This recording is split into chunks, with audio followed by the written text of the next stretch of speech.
नमस्कार, मैं गौरव कुमार और आप देख रहे हैं टाइम 24 बिहार। इस वक्त हम पश्चिमी चंपारण जिले में हैं और बता दें हमारे साथ जन स्वराज के एक सिपाही मौजूद हैं और इनसे जानेंगे कि 2025 में जन स्वराज कितने सीटों पर संघर्ष करेगी। और हमारे साथ सबसे तो पहले सर हमारे चैनल में आपको स्वागत है।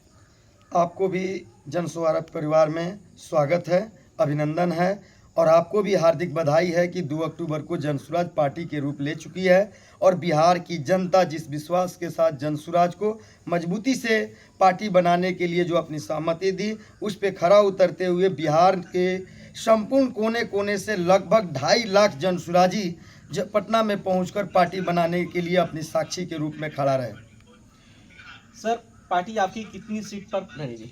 पार्टी हमारी जो है 243 सीटों पे लड़ने जा रही है 2025 में, और सिर्फ लड़ने नहीं जा रही है। 2025 में जन स्वराज जो है सत्ता में आ रही है, सरकार बनाने जा रही है और बिहार की जो लचर व्यवस्था जो पड़ी हुई है, 3 कमी जो बिहार को लचर व्यवस्था की तरफ मजबूर किया, बिहारियों को पलायन के लिए मजबूर किया, हमारे गरीब भाइयों को पलायन के लिए मजबूर किया है, स्वास्थ्य, शिक्षा और रोजगार, इन तीनों चीज़ों के लिए जन स्वराज पूरी तरह से तैयारी करके 2025 में जनता के बीच आ रही है। और यह भी स्पष्ट है, हम लोग संकल्पित हैं कि 2025 में जब जन स्वराज सत्ता में आएगी तो जो अगले छठ में बिहार के पलायन, जो मजबूरी में बिहार के भाइयों ने पलायन किया है, मजदूरों ने जो पलायन किया है, वह मजबूरी में दूसरे राज्यों में रोजगार के लिए नहीं जाएंगे। अगले छठ में आने के बाद बिहार में उन्हें रोजगार जन स्वराज पार्टी देने के लिए पूरी तरह से तैयार है। सर नीतीश कुमार को मैं बता दूं कि नीतीश कुमार जो बिहार के मुख्यमंत्री है, कभी बीजेपी में रहते हैं तो कभी आरजेडी में रहते हैं, लेकिन इनकी क्या स्थिति रहेगी इस बार? सिर्फ नीतीश कुमार की ही स्थिति खराब नहीं रहेगी और नीतीश कुमार को ही सिर्फ पलटू राम नहीं कहा जा सकता है। पलटू राम उनसे बड़ा आरजेडी भी है और बीजेपी भी है। अगर ज़्यादा सीट आरजेडी का है, उसके बावजूद भी क्या मजबूरियां है कि आप मुख्यमंत्री नीतीश कुमार को बना रहे हैं। बीजेपी को भी क्या मजबूरियां है कि नीतीश कुमार को मुख्यमंत्री बना रहे हैं। तो सभी पार्टियां वही हैं, पलटू ही हैं और नीतीश कुमार का अब बिहार में कोई अस्तित्व नहीं है। वह पूरी तरह से अब जो है उनके दिमाग काम नहीं कर रही है, दिमागी हालात ठीक नहीं है, बिहार की व्यवस्था के लिए वो सोच नहीं पा रहे हैं, जिस कारण से बिहार की व्यवस्था और लचर होती जा रही है। अब देख लीजिए, नीतीश कुमार ने पिछले चुनाव में के बाद जो है, जब सत्ता में आए 2015 के बाद, तो 7 निश्चय योजना के तहत नल जल लेकर आए। आप देख रहे होंगे यहाँ भी नल है लेकिन उसमें जल नहीं है। हुआ क्या? आखिर मुखिया ने ही गलती नहीं किया, वार्ड ने ही गलती नहीं किया, इसमें नीतीश कुमार खुद दोषी है। यह पैसा बिहार की जो पैसा था, बिहार की जनता के जो पैसा था, उसे बंदरबाट किया गया। इसमें नीतीश कुमार खुद शामिल रहे। एक कमीशन के रूप में आया पैसा और कमीशन के रूप में इनडायरेक्ट रूप से चला गया नीतीश कुमार के पास।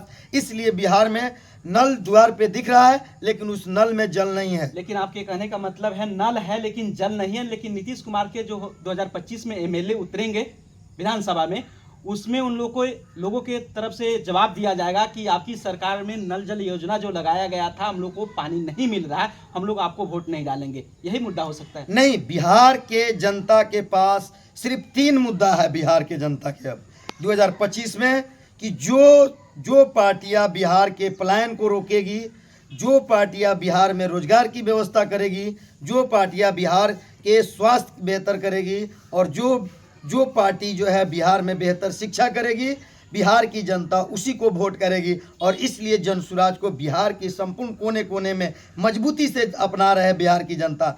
और बिहार की एक ऐसी पार्टी है जो संपूर्ण भारत में पहली ऐसी पार्टी है जो 1 करोड़ से अधिक संस्थापक सदस्यों के साथ पार्टी के रूप ली है। इससे पार्टी कोई नहीं बनी है जिसकी 1 करोड़ संस्थापक सदस्य हो। सर 17 सालों में जो 17 महीना में तेजस्वी जी ने कर बिहार में दिखलाया, इस पर क्या कहिएगा? आपका फोकस क्या रहेगा? तेजस्वी जी किए क्या है आप बता दीजिए ना। बिहार के कितने युवाओं को रोजगार दिए? वो दिखा रहे हैं कि 1,40,000 मैंने वैकेंसियाँ दी, रोजगार दिया, लेकिन रोजगार है कहाँ?